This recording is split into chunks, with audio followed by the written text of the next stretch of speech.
7 houses literally falling into the ocean, entire structures being swallowed by waves in a matter of seconds, families watching their million-dollar homes disappear into the Atlantic. This is not a disaster movie. This really happened in October 2025, and the entire world watched the collapse live. Between September 27th and October 2nd, 2025, Hurricane Imelda, a Category 2 storm with winds of 100 miles per hour, brought chaos to the east coast of the United States. As the storm moved toward Bermuda, its force was generating monstrous waves along the entire Atlantic coast. North Carolina's Outer Banks, those narrow, iconic barrier islands known for their golden beaches and historic lighthouses, were in the line of fire. For decades, these islands have been a paradise for tourists and wealthy property owners. But during those final days of September, they became the stage for one of the most dramatic scenes of coastal destruction ever recorded on video. Welcome to Nature's Fury, where we reveal the relentless force of nature. If you're fascinated by the most extreme phenomena on the planet, subscribe now and hit the bell icon so you don't miss any epic disaster shaping our world. The collapse of the 7 houses in the Outer Banks didn't happen all at once. It was a slow, brutal execution by nature, house by house, each one tumbling into the Atlantic, while residents and tourists filmed in horror from a safe distance. The images spread like wildfire across social media. Videos showing 3-story structures, likely worth over $2 million each, simply yielding to gravity and giant waves. Wooden pillars snapping like toothpicks, entire walls disintegrating, roofs disappearing under the white foam of the furious ocean. But to understand why this happened, we need to go back in time and understand the deadly vulnerability of the Outer Banks. These islands are not permanent structures. They are dynamic, constantly moving, shaped by wind and waves for thousands of years. They are sand barriers, sediments deposited by ocean currents, and their nature is to migrate, change shape, sometimes disappear completely. During storms, the ocean can advance hundreds of meters inland in a matter of hours, completely redrawing the geography. Rodanthe, the small village where the 7 houses fell, is located in the narrowest part of Hatteras Island, one of the most vulnerable sections of the Outer Banks. Here, in some spots, the island is less than half a kilometer wide. On one side, the Atlantic Ocean. On the other, the Pamlico Sound, a shallow lagoon. For decades, this area has suffered severe coastal erosion. Each year, the beach recedes several meters. Houses that were built 30 years ago at a safe distance from the ocean are now literally at the water's edge. And here's the problem. Despite all the warnings from scientists, geologists, and local authorities, people continue building multi-million-dollar mansions in these extreme risk areas. Why? Because the view is spectacular. Because the luxury real estate market is profitable. Because owners believe that erosion won't reach them, or that technology can hold back the ocean. But Hurricane Imelda proved once again that nature always wins. When Imelda formed on September 27th, meteorologists immediately recognized the danger. The storm was rapidly intensifying in the Atlantic, and its predicted trajectory placed it dangerously close to the U.S. coast before turning toward Bermuda. North Carolina Governor Roy Cooper declared a state of emergency on September 27th. Evacuation orders were issued for the Outer Banks. But many residents and summer homeowners were reluctant to leave. Some had experienced false alarms before. Others simply didn't believe their houses, so solid in appearance, could be in real danger. On September 29th, Imelda reached Category 2 sustained winds of 100 miles per hour. Although the storm's center remained at sea, its outer bands were whipping the coast with brutal winds and, more importantly, generating colossal waves. Waves of 4, 5, even 6 meters high began hammering the Outer Banks. The storm surge, that abnormal rise in sea level caused by low pressure and hurricane winds, elevated the ocean up to 3 meters above normal in some areas. That's when the collapse began. On the morning of September 29th, the first house fell. Videos captured the exact moment. The structure, a 3-story house painted light blue, began to visibly tilt. Its foundation, which rested on wooden pillars buried in the sand, was being eroded by the waves. The sand underneath simply disappeared, carried away by the hydraulic force of the giant waves. Without support, The house tilted like the Leaning Tower of Pisa. And then, with a crash that witnesses said could be heard even over the roar of the wind, it toppled forward directly into the ocean.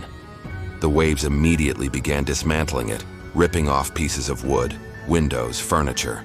In less than 2 hours, there was nothing recognizable left, only debris floating in the turbulent waters. But this was just the beginning. Over the next 48 hours, 6 additional houses suffered the same fate. One after another, these expensive and seemingly robust structures simply yielded to the relentless force of the Atlantic. Each collapse was documented. Local residents and onlookers brave enough to remain on the island, despite evacuation orders, filmed everything with their cell phones. The images are simultaneously fascinating and terrifying. You see a perfectly intact house one moment, and seconds later, it's splitting in half. Its interior walls exposed like a giant dollhouse before everything crumbles into the foaming waves. The environmental impact was immense. Each house that fell into the ocean released tons of debris. Wood, insulation, electrical wiring, PVC plumbing, asphalt shingles, appliances, furniture, paint, cleaning chemicals. All of this was dispersed by the waves along kilometers of coastline. Cleanup crews would spend weeks trying to collect the wreckage, but much of it simply disappeared into the ocean, sinking or being carried by currents to unknown destinations. Environmentalists warned about water contamination, risks to marine life, and the creation of new navigation hazards due to submerged debris. But beyond the environmental impact, there was human trauma. Owners of these houses, many of whom had invested life savings, watched helplessly from afar through live broadcasts and neighbors' videos as their investments literally sank into the ocean. One of the owners, a woman named Jennifer Matthews, gave a devastating interview days later. She had purchased her house in Rodanthe in 2019 for $1.8 million. It was her dream retirement home, where she planned to spend her final years enjoying the sunset over the ocean. Now there was nothing. And worse, her insurance covered only a fraction of the value. Most standard homeowners' insurance policies don't cover coastal erosion or storm flood damage. For that, you need separate federal flood insurance, and even then, coverage limits are often insufficient for luxury homes. This wasn't the first collapse in Rodanthe. In February 2022, a house fell into the ocean during a winter storm. In May 2022, another fell. In 2023, 2 more. This pattern of destruction has accelerated dramatically. Coastal geology experts from the University of North Carolina have been warning for years that Rodanthe is facing an existential crisis. The rate of erosion is accelerating due to multiple factors, with climate change being the most significant. With global warming, sea levels are rising. Over the past 100 years, sea level along the U.S. East Coast has risen about 30 centimeters, but the rate of increase is accelerating. In the Outer Banks, where the land is also sinking slightly due to natural geological processes, the impact is even more pronounced. Additionally, hurricanes and storms are becoming more intense. More energy in the oceans means higher waves, more extreme storm surges, and greater destructive power. And finally, human intervention has made things worse. Attempts to stabilize the coast through seawalls, breakwaters, and sand replenishment often have counterintuitive effects, accelerating erosion in adjacent areas. So what happens now with Rodanthe? This is the question that local authorities, property owners, and urban planners are struggling to answer. There are still about a dozen houses in Rodanthe that are critically close to the water's edge. They could fall in the next major storm. Dare County, which governs this area of the Outer Banks, is considering options. One is a buyback program, where the government would purchase these condemned properties and demolish the houses before they fall into the ocean, thus preventing environmental contamination. But this is expensive, and many owners don't want to sell, hoping against hope that their homes will somehow survive. Another option is house relocation. Believe it or not, it's possible to move entire houses inland, away from the danger zone. This has been done successfully in some cases in the Outer Banks. In 1999, the iconic Cape Hatteras Lighthouse, a 64-meter tall structure weighing 4,800 tons, was moved 884 meters inland in an impressive engineering operation that took 23 days.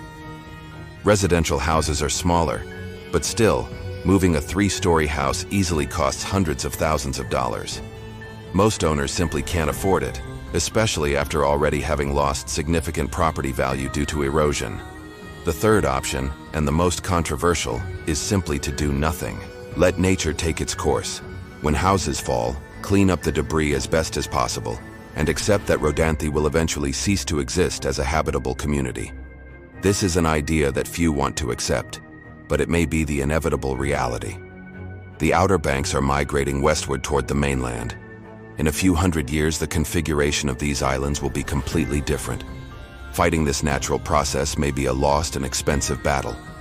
The collapse of the 7 houses during Hurricane Imelda is a microcosm of a much larger global problem. Around the world, coastal communities are facing similar threats, from California to Australia, from the United Kingdom to the